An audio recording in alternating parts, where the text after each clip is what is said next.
mungatanga nekuzviintroduce here kuti ndimani sisi sevaenzi vasvika mumusha menyu kudai?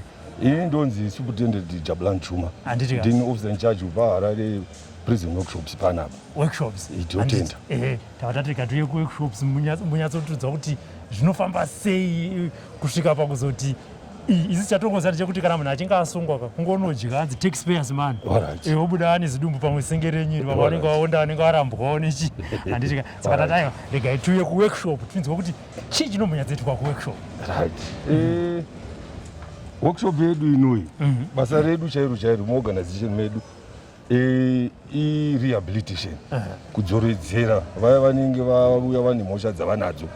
Saka kuti musungwa auye kuworkshop patinoona kuti vasungwa vanga vari muworkshop vamwe vabuda vamwe vaenda kwakudiwa vamwe tine vanhu verehabilitation section kuno kuworkshop kwedu vanoenda kuseri kwaHarare Central Prison vonosvika voadresa vasungwa kuti pane vanoda here kuenda kunosenzera kuworkshop, those who are interested. Havasina background anything kana kuti chii, kana varipo vosunza maoko vonyorwa. Asi kazhinji zviri kuitika ndezvekuti kuseriko kune vanhu vanokwanisa kunge kwarima 1400 1500 asi kuno kunodiwa vanhu 100 kana kuti 50. Meaning kuti competition yacho yakakura. Saka zvadaro kune vanhu vesecurity kuseri ikoko nerehabilitation vachavheta vanhu vaya vaya vada kuti vaende kupi kuworkshop. Tokona tifamba zvedu tichienda kuworkshop ikoko. Vachavheta vanhu vada kuti vauye kupi kuworkshop voonekwa kuti mhosva dzavo dzakamira sei, voonekwa kuti ivo vakaenda kuworkshop kana vane hasha kana vane mhosva dzimwe dzokutema vanhu kana dzokuponda since kune equipment nematools nesando neine munhu uye anogona kuzotema futi munhu. Saka vekuponda vauye kune masando kuno vanozoti kana after a certain period vambogara varehabilitate vaita go through iyo spiritual emotional zvese vaonatsoonekwa kuti zvakadii zvakamira zvakadii wozonzi aiwa uyu ngaamboenda tione kuti anodi anoita sei. Saka zvadaro ndo paunouya kupi kuno kusei kuworkshop. Kuno kuworkshop tine about 9 different trades. Tinoti motor mechanics, toti auto electrics, toti welding, toti fitting and turning, toti carpentry, toti upholstery, toti refrigeration mechanics, toti clothing textiles, toti motorcycle assembly, which is a joint venture new one yatakaita manje. Saka ma-areas ese iwayo tine qualified personnel, tine ma-journeyman class 1 ari kutodzidzisa vanhu basa. Vanenge vari maofficers maofficers edu isu patino recruita especially vanhu vekutechnical section tinotora vanhu vari qualified. Vanhu ivo ndo vachaita maintenance yemastructures edu kana motikari dzedu at the same time vachiita impart knowledge kuma-prisoners kuma-inmates. Saka at the end of the day vakomana ava vakapedza a certain period 2, 3, 4 years vanoenda kunoitwa trade test neministry of higher and tertiary education. Vobva vatiwanawo majourneyman card avo class 3, class 1, class 2 zvano is progressive from class 4, class 3, class 2, class 1. So kazhinji tikatora vanhu vanopedza 4-5 years vari kuno umwe arigona kubuda ane class 2 yake in that specialized area yake iyoyo. Saka zvinotibatsira ende isusu paanobuda panapa anenge atovawo manpower inhingiriki munyika. So that's my manpower development. It's on the job training yatiri kuita. Munhu anouya asingazive kuti size 13 spanner ndeipi but anogona kubuda muno aclass 1 mechanic. Handipo ndiri kuona muworkshop munotori nemota dzirimo. Mota dzinounzwa kuno ndedze Zimbabwe Correctional Prison Services here kana kuti ininiwo zvangu satafumani ndinogona kuuya nemota yangu toti yakafa ndigadzirire. Zvatiri kuita izvozvi nedrive yatiri kuda kuita yecommercialization because tikatarisa kumashure kwatiri kubva we were relying much on the fiscus but as we can see we have got a lot of problems economy yedu. Fiscus haichakwanisa kuona kutipa zvinhu zvataisenzesa. We need the consumables in all those operational areas. But now, the way we are taking now, to commercialize my operations edu. Saka izvozvi tiri kuti mota dzedu dzejeri dzinouya togadzira. Kana watafumane vanhu yavo vakauya tochaji hombi chana. Ndokuti tikwanise kuramba tichienda kumberi.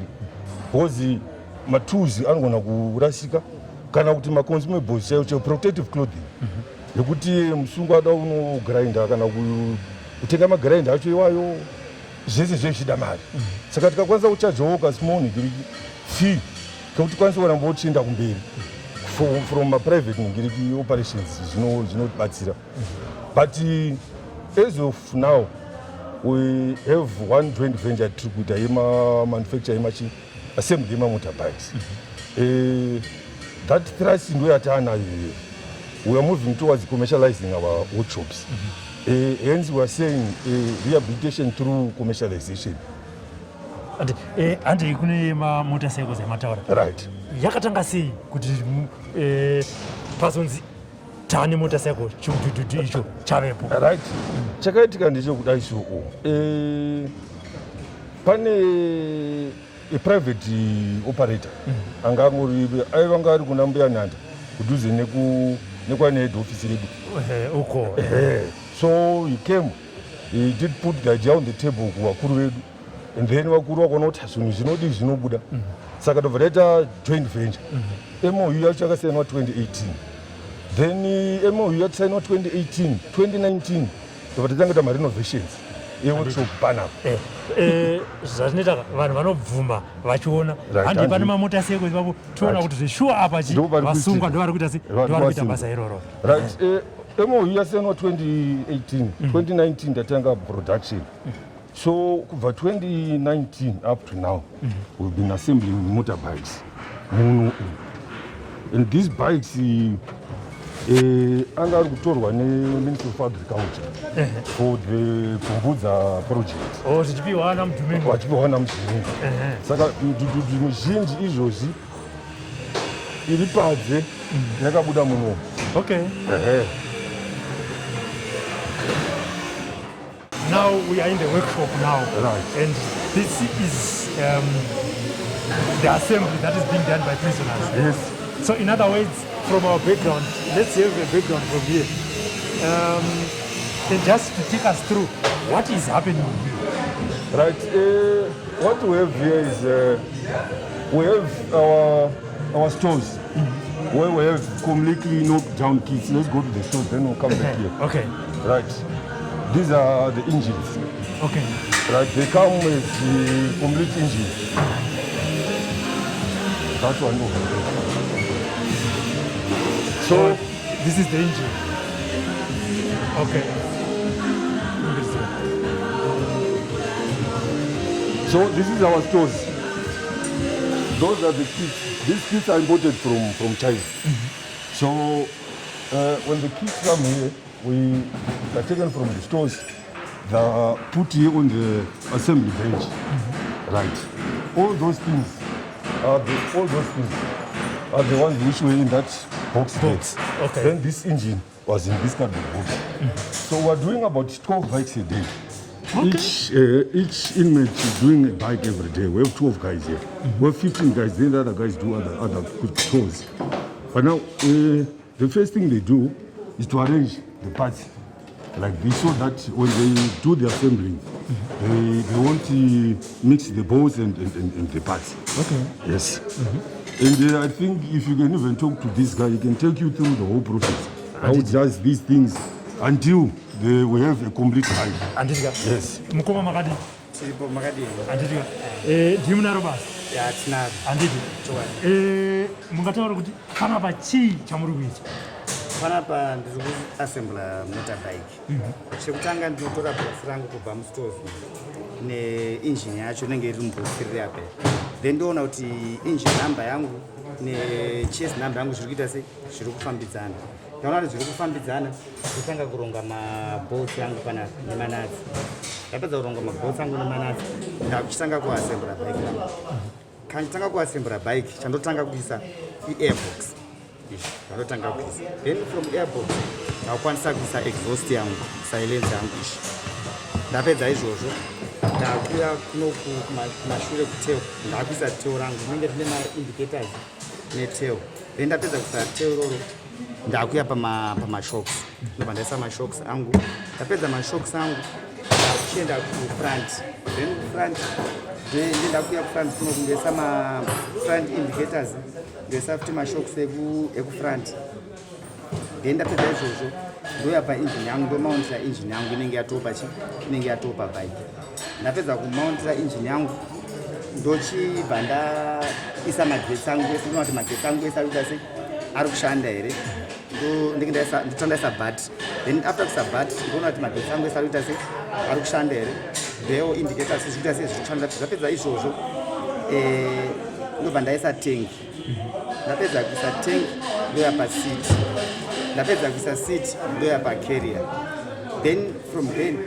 ndinopumisa mawheels mavhiri angu ese ndoisa mweya ndoona kuti mweya ndoisa mavhiri ndouichi ukanyorwa here pataya ndapedza izvozvo ndoisa taya rangu vhiri rangu rekumberi ndobva ndaisa mabreaks then ndoya kuvhiri rangu rekumashure zvadaro ndakwanisa kudzikisa bhaiki rangu ndopedzisira nekuisa sump cover bhaiki rangu rinenge rakutomuka kubaipapo vakawanda vangada kuziva kuti imimi kuti muzotanga kuti izvi ndo zvinoiswa apa makazvidzidziswa sei kaprocesi kacho ikako kanga kamira sei ya kuti ndizive kuti process yacho inoti netsei shoma kana uchitanga bcause ndinge takwanisa kuziva kuti izvi nemazi acho kuti chinonzi chii izvi takakwanisa kudzidziswa nevashandi vagelos vakatibatsira zvakanyanyisa pakutangisa kwatakaita program zvitori kusvika panguva yandiri ino ndakukwanisa kudzidzisawo vamwe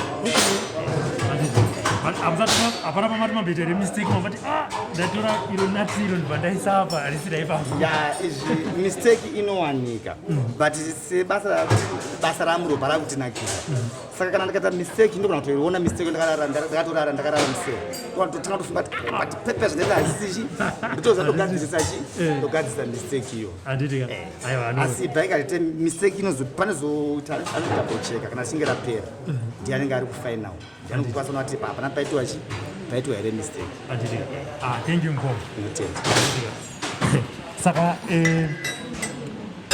tidzokere kumashure mbichana Yes. How are these guys selected to say you guys go and assemble bikes?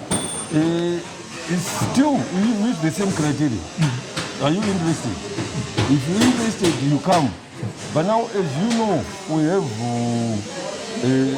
I would say, a broad base of people where others are semi-literate, others are illiterate, and others are well-educated.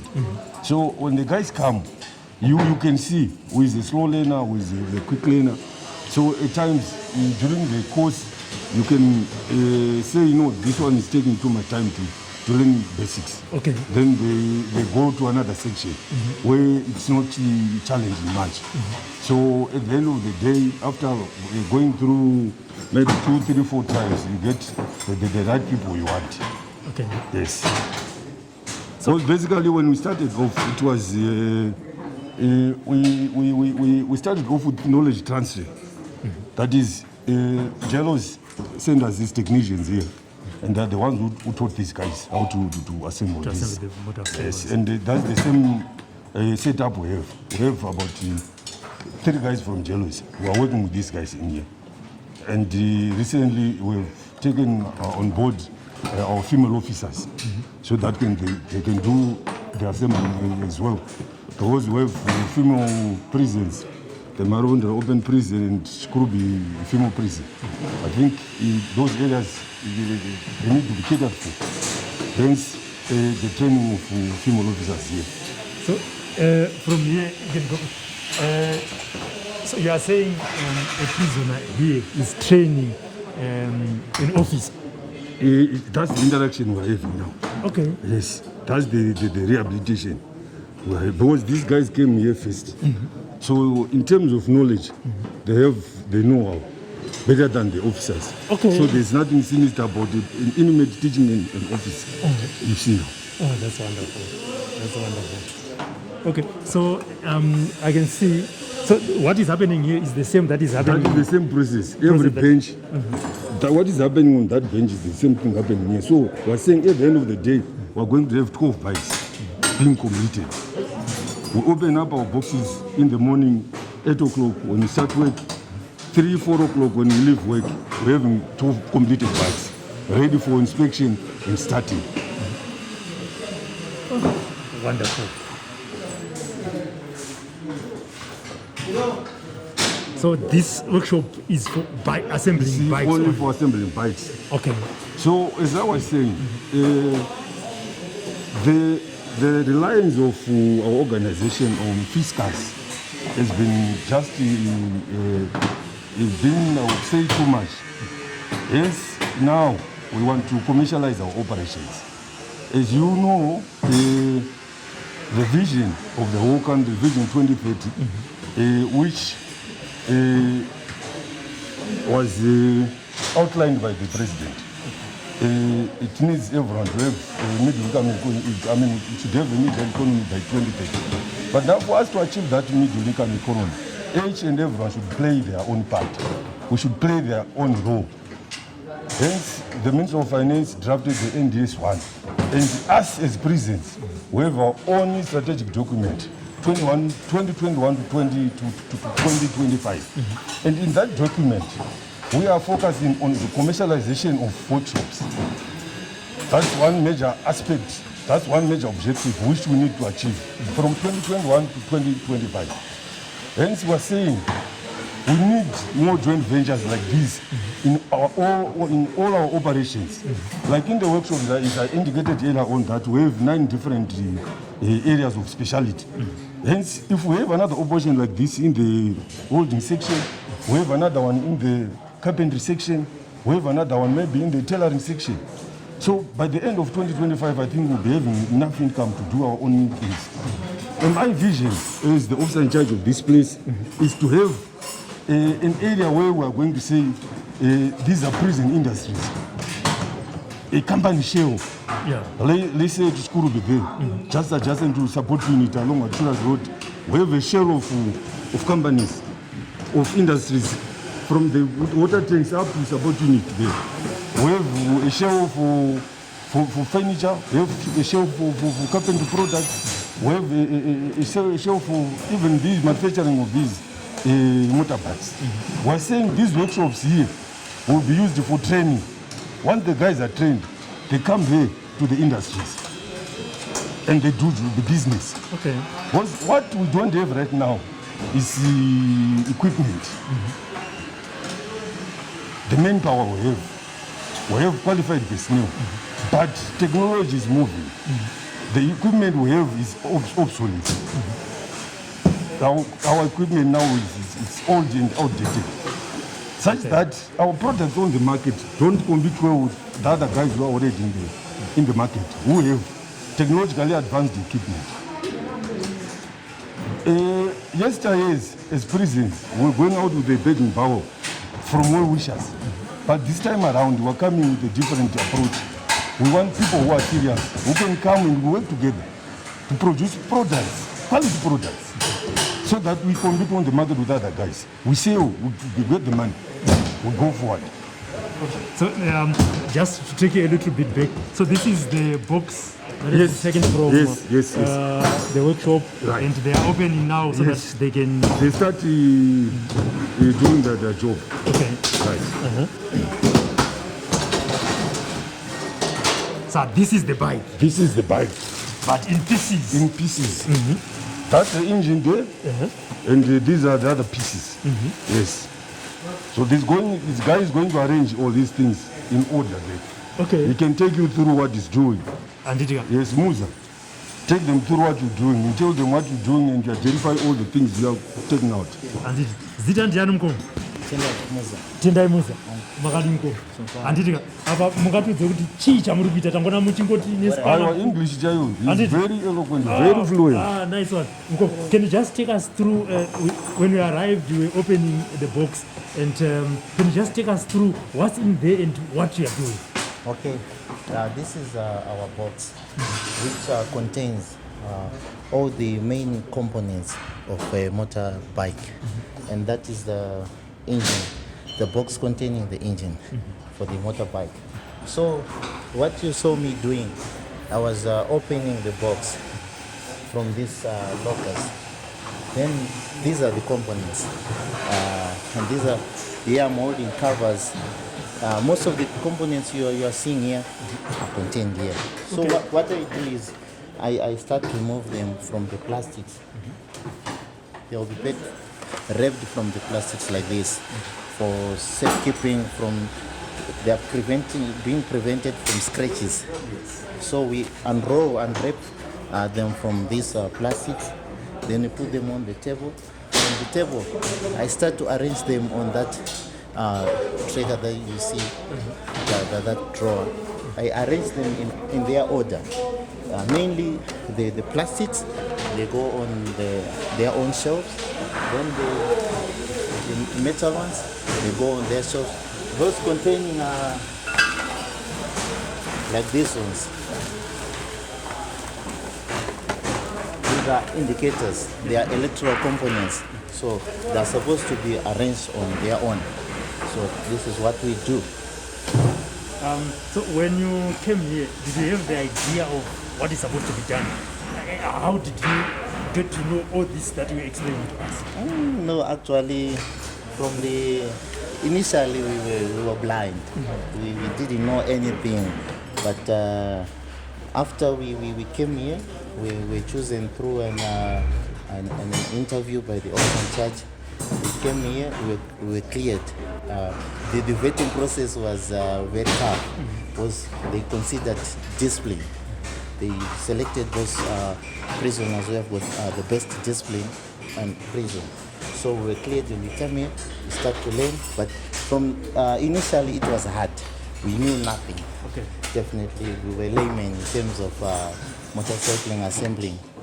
But now, from the efforts that our teachers, our officer in charge, now we know what we are doing. Okay. So We are when we're outside, were you a mechanic or? Because I can see from the experience that you're giving me, is something that is now technical. When you're outside and you were inside, can you just tell me the two lives? no. When I was outside before I was arrested, I was not into this industry, automotive industry. I was doing other things. I was into buying and selling, which led me to be arrested as well.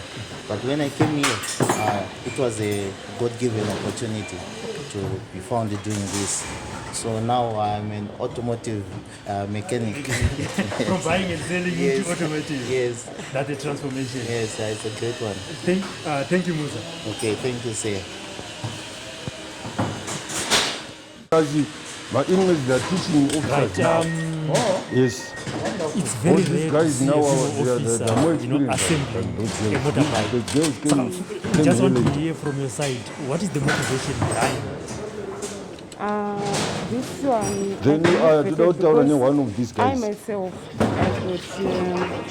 have experience to how to assemble the motorbike and Bamo, how, otherwise on how to Magaita ride one. it. So I'm very No, happy none. because of this job Dirigo, that I'm doing here, because it motivates me that I'm one of the women, or we are yes. more females that we are assembling these motorbikes. So in my life, it motivates me mostly because I learn more about how to assemble this motorbike. But before that, were you into mechanics or is anything that is mechanical? Me, I'm an automobile electrician, Okay. class 1. But now I'm doing about Chakamata. motorbikes. CCO Bata, yeah, Uni number Zaki. How do you feel to be taught Mera nita by a zi. prisoner or to a prisoner? 0772. It's to their prison. It's a motivation 762. and here Zana kutoti iyo asina kwekunya anonga achinditya zvokuti ndiri ofisa wake but achiziva kutoti paanobudawo muno anenge ane ruzivo rwokuti kana akaendawo panze otherwise zvaaaisimboita anogona kuzvisiya kuti arike ndichitsvagawochi basa rekuti ndiitewo nekuti ndaakuziva kugadzirawo bhaiki. Pamwe akatouya asina chikoro chakakwana kana kuti akatouya asingatozivi kana pamwe atogoni kunyora, but now ane chinhu chokuita chokuti anoshandisa maoko, ane basa rekuti akabuda akunoita achishandisa maoko neruzivo rwatinenge tamupa panapa rwaanenge atipa tapanana panapa, nokuti tese tinenge takava tisingagoni asi takadzidziswa takadzidzira taakuchidzidzisana kuti takuramba tichidzidzisawo vamwe tichienda tingodzidzisana through paanobudawo anotobudawo achitofara kuti ainini ndakutotsvaga kambani yekuti ndinoassembly mabhaiki, kana kuti munhu ari kutitisa vari kutitisa unogona kumutorawo akutonoshandira kupi ikoko kambani iyoyo zvaayisimboita kunze zveanenge atosiya. But ndiri kuona ndimi chete female officer munomu, ko vamwe vari kupikwa hanzi mabasa echirume? Aiwa, takawanda tinoita zvemashifu. Takawanda. Pane mumwe wako pane anenza nekorona saka hana kuuya asi takawanda. Handiti handei kumadzimai evasungwa, kufunga kwenyu vanozoda here kuitawo mabasa aya ari kuitwa panapa? Munoswera navo ndimunogara navo ikuko? Vanotozvidawo. Handiti hapana munhu asingadi basa remaoko, nokuti kugara pamba ungoti mukadzi wokungogara pamba hazvitoiti. Vanotosvirawo kuti dai tatoitawo zvamuri kuita seizvozvo zvamuri kutoitawo izvozvo. handiti. Thank you officer. Aiwa, ndinotenda. CO2 Kapondoro. Pane rasara. CO2 Precious Kapondoro. Precious.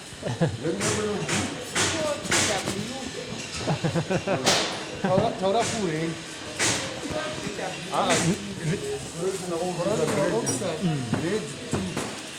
Correctional Officer Grade 2 W Precious Kapondoro. If you can start by introducing yourself. My name is Tanato Maponga from Jealous Motorcycle. Yes. Can you just take us through how you teach the inmates how to assemble a motorcycle? To assemble a motorcycle is not hard, and if you are concentrated when I'm teaching you, it's not hard, but if you are not concentrated when I'm teaching you, this will be hard. So if you are starting to assemble the motorcycle, the motorbike, you can start to do some minor things. Small things like you are putting loom, this loom, you start to put loom, and the first thing, if you are not start to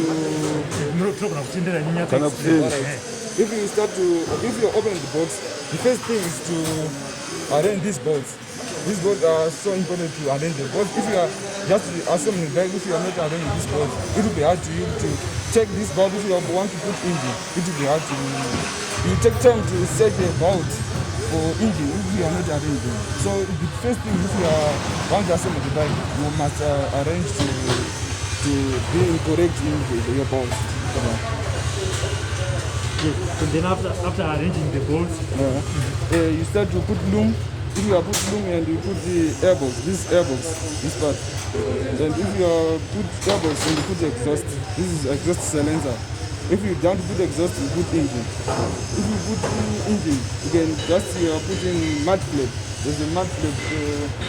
This thing, black one. Yeah, that's the mud flap. And if you are going to put it, and you are putting the yoke smoke. If you put look, you put handles, shocks, wheel, and you put headlights and so on, and dashboard. yes, I understand now you are assembling about 12 bikes per day. Yeah, sure. From the beginning, how was it? How many were you assembling a day when you're teaching these guys? And was it easy for them to understand what you're teaching them? Yeah, at first, it will be hard at first, but for now, for them it's too easy. At first, there are some they are taking a short time to understand to finish the bike, but some are taking a long time to get the information. Thank you very much. So we can go to other sections, then we'll come back and we'll go through the different stages. Okay. As you, that one there, the engine is on now. From that Mtanda where we are. So the next time we come back, we see that one, the chokes are on. over there. So when you come back again, I think that one will be putting the wheel on or something. Okay. You see now. All right.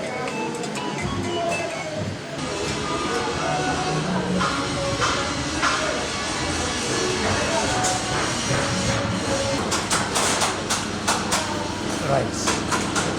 We are back now. Yes, you are back. I think we're here maybe almost 1 in 45 minutes ago. 1 hour 45 minutes ago. And this was just a frame. And now this is where we are right now. And I think before end of day, this thing will be complete. So that's why I was saying we're doing 12 bikes a day. Because you can see that one, it's almost done. The other one there is almost done. Then that one, as I said, the speed of the people is different. Others are fast, just like learning. Others are slow learners, others are fast learners. But then at the end of the day, they are managing to finish all the bikes in a day's time. So roughly we can say a unit does 1 bike per day. Yes. I think even the technicians outside here, it's only 1 bike per day. Because I don't think if they can manage to, that would be too much. Even the guys from our partners company, they do a bike a day. Yes.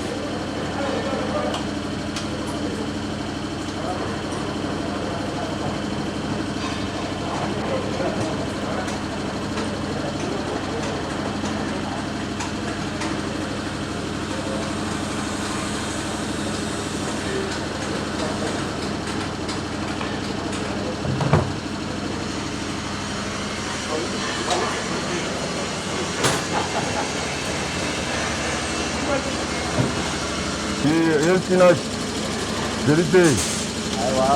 Koma tinacho. Muchetu pamberi. Tikona ini matopa takutopedza vamwe vachiri kumashure uko. So iyi experience. Majunior. Ndimi senior wacho. Takapangotanga project. Takatanga basa saka umuntu. Wasemani experience yanyeba mabikes. So far changobva kupedza imwe model iyo. Saka zvinoti vhiringe bishana kune anenge asati anyatsobatisisa.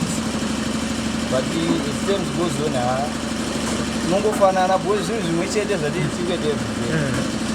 Tokupedzisira tamba level Anditi. Pamakatanga imimi zvanga zviri easy sei kuassembla motorbike. Mask. Nachiri pamakatanga imimi zvanga zviri easy sei kana zvakakomera sei kuassembla motorbike. Patakatanga zvinhu zvairema because prison kutogadzira chinhu chinyowani chinobva chotengwa newamwe chichionekwa kuti chinhu chiri right zvangu zviri hard.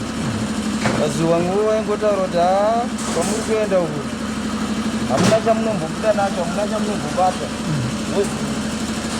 Zvinhu zvacho zvese zvanga zviri zvinyowani, asi takazotongoona kuti hapana zvimboripo. Nyaya inongodiwa chete kungoisa mwoyo wako pabasa chete, urega kufunga zvakawanda because zvinozokubatsira mangwana. Mashoko enyu kune vamwe vasungwa takatasana nenyaya dzekuita mabasa emaoko aya ndeyekuti chii? Mashoko andinoda kudzidzisa vanhu ndeyekuti munhu kana achinge asungwa hazvirevi kuti upenyu hwapera. Munhu unofanira kushandisa mukana waunenge wawana, privilege iyo uchidzidza. Vamwe vanhu vanofunga kuti akapinda mujere atanga kuita zvinhu zvisina basa, achingoti upenyu hwangu inini hwapera, saka regeni kuita zvinhu zviri paground asingazivi kuti mangwana Mwari wanofunga wakarongei mulife make. Saka chinhu anongoda kukurudzira ndechekuti munhu paanenge angowanawo mukana chinhu chawawana ichocho chishandise nemwoyo wako wese because waziva kuti chinokusvitsa papi, ende ramangwana rako rinogona kuzomirawo zvakanaka nezvinhu zvaunenge uchidzidza. Muri kutarisira kubuda rinhini uno? Ndiri kutarisira kubuda muno mu 2023 kana mwana wawazonyasha zvavo mino aministi zvinouya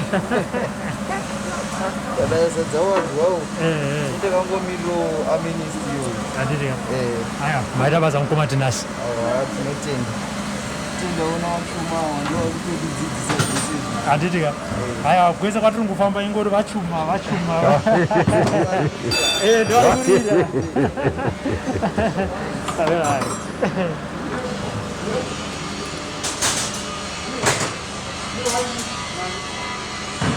Male officers who are working here with these guys. So this thing has to continue. Because prison, the inmates, when they go out with their skills, but we still need to take new people in. But then still there has to be life even after the joint venture. Because the joint venture is the lifespan. Yeah. You see now. So after the joint venture, still this thing has to go on. At least if we have the technology with us, it won't be difficult for us to start our own things. Yeah. So I intend to change these guys after maybe a year or so. Bring out the new officers. Okay. Yes.